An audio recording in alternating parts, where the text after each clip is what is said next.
ஓம் சாந்தி. நான் உதவித்தொகை பெறுகின்ற ஆத்மா.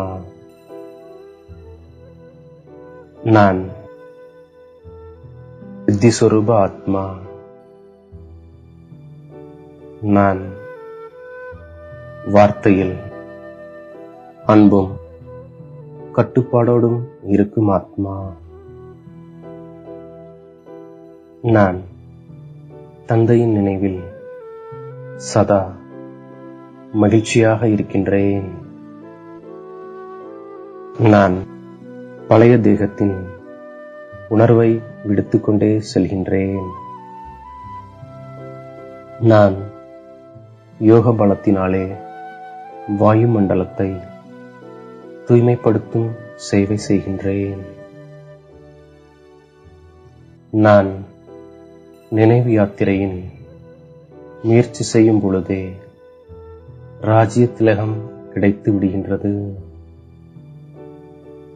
நான் மற்றவர்களோடு சகோதர சகோதரன் என்று உணரக்கூடிய அபியாசம் செய்கின்றேன். ஆகவே எனக்கு பெயர் ரூபத்தின் உணர்வானது நீங்கி போய் விடுகின்றது. நான் ஒருபொழுதும் வீண் விஷயங்களை கேட்காமல் இருக்கின்றேன். தந்தை எது கூறுகிறாரோ அதை மட்டும் நான் கேட்கின்றேன். நான் படிப்பின் மீது முழு கவனம் செலுத்துகின்றேன். இவ்வாறு நான் செய்வதால் எனக்கு உதவித்தொகை கிடைத்துக் கொண்டே இருக்கின்றது. ஸ்ரீமத் படி நாம் நமக்காக ராஜதானியை ஸ்தாபனை செய்து கொண்டிருக்கின்றோம். தந்தையை நினைவு செய்வதால் மகிழ்ச்சியும் அதிகமாகவே ஏற்படுகின்றது. நாம் தந்தையை நினைவு செய்து செய்து வீடு திரும்பி செல்ல வேண்டும். நினைவு யாத்திரைதான் நமக்கு அதிக சக்தி அளிக்கின்றது. இந்த சக்தியின் மூலம் நாம் உலகத்தின் எஜமானர் ஆகிவிடுகின்றோம். மேலும் தந்தை ஒருவரை நினைவு செய்வதால் நம்முடைய விகர்மங்கள் விநாசமாகி விடுகின்றன. நாம் தந்தையை நினைவு செய்தோமெனில் பாவனமாகி விடுகின்றோம். நமக்கு இங்கே அமர்ந்தபடியே நிறைய சம்பாத்தியம் ஆகிக் கொண்டிருக்கின்றது. நமக்கு இரவு பகலாக சம்பாத்தியமே சம்பாத்தியமாகும். நாம் உண்மையான சம்பாத்தியம் செய்ய இங்கே வருகின்றோம். நாம் யோக பலத்தினாலேயே வாயு மண்டலத்தை தூய்மைப்படுத்துகின்றோம். யார் தங்களது சேவை செய்கிறார்களோ அவர்களே பாரதத்தின் சேவை செய்கிறார்கள். இந்த எல்லையில்லாத சந்நியாசத்தை தந்தைதான் செய்விக்கின்றார்.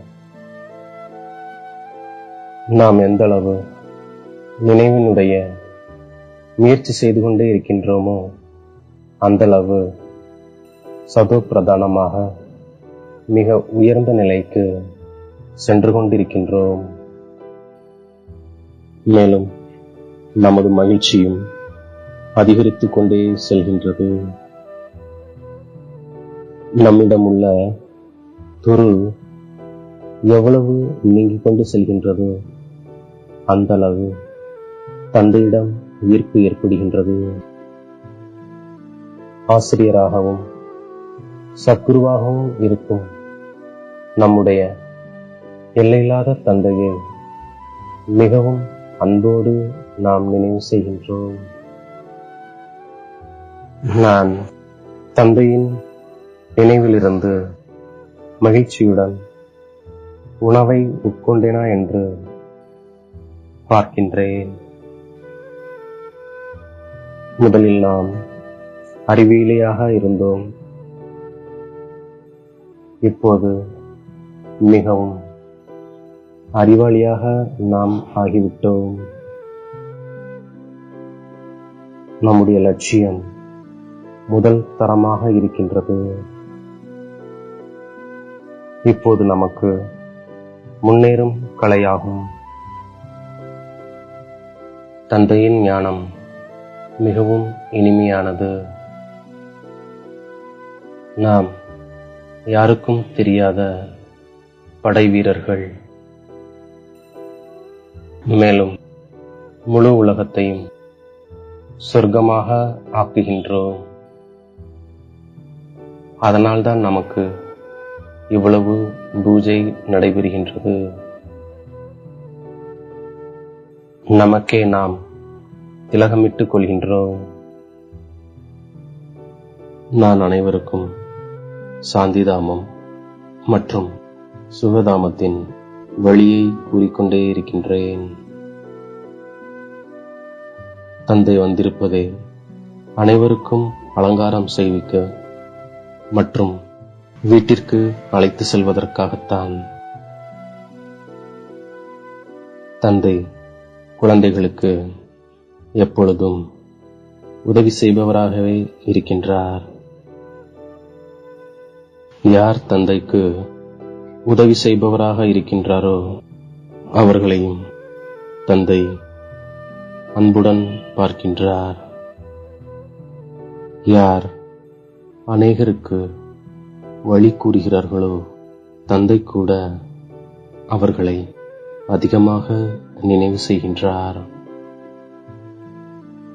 இது பிராமணர்களின் ஆன்மீக யாத்திரையாகும். கர்மேந்திரியங்களை வசப்படுத்துவதற்கு ஒரே உபாயம் தந்தையை நினைவு செய்வதாகும். நாம் ஆன்மீக சுயதர்சன சக்கரதாரி பிராமண குல பூஷணர்களாவோம். நமக்கு எல்லையில்லாத சுகத்தின் லாட்டரி கிடைத்திருக்கின்றது. நம்மை சோழியிலிருந்து வைரமாக தந்தை ஆக்குகின்றார். தந்தை எவ்வளவு அன்புடன் குழந்தைகளை மலர் போல மென்மையாக ஆக்குகின்றார். எல்லையில்லாத தந்தையிடமிருந்து சக்தி பெறுவதற்கு நான் அவரது உதவியாளராக ஆகின்றேன். முக்கிய பேட்டரியுடன் என்னுடைய தொடர்பை நான் இணைத்து வைக்கின்றேன். எந்த ஒரு விஷயத்திலும் நேரத்தை வீணாக்காமல் இருக்கின்றேன். உண்மையான சம்பாத்தியம் செய்ய மற்றும் பாரதத்திற்கு உண்மையான சேவை செய்ய ஒரு தந்தையின் நினைவில் நான் இருக்கின்றேன். நினைவினால் வாயுமண்டலம் சுத்தமாகின்றது. ஆத்மா சதோப்பிரதானமாக ஆகின்றது. அளவற்ற மகிழ்ச்சியின் அனுபவம் ஆகின்றது. கர்மேந்திரியங்கள் நம் வசத்திற்குள் வந்துவிடுகின்றன. சுய மாற்றத்தின் மூலம் உலக மாற்றத்தின் காரியத்தில் மனதுக்கு பிடித்த வெற்றி பெறக்கூடிய சித்தி சொரூப ஆத்மா நான். எப்போதும் வார்த்தையில் அன்பும் கட்டுப்பாடோடு இருந்து சக்தியை சேமிப்பு செய்யும் ஆத்மா நான் என்னை தேடி கண்டெடுத்த இனிமையிலும் இனிமையான தாயும் தந்தையுமாகிய பாப்தாதாவிற்கு கோடான கோடி நமஸ்காரங்கள். ஓம் சாந்தி.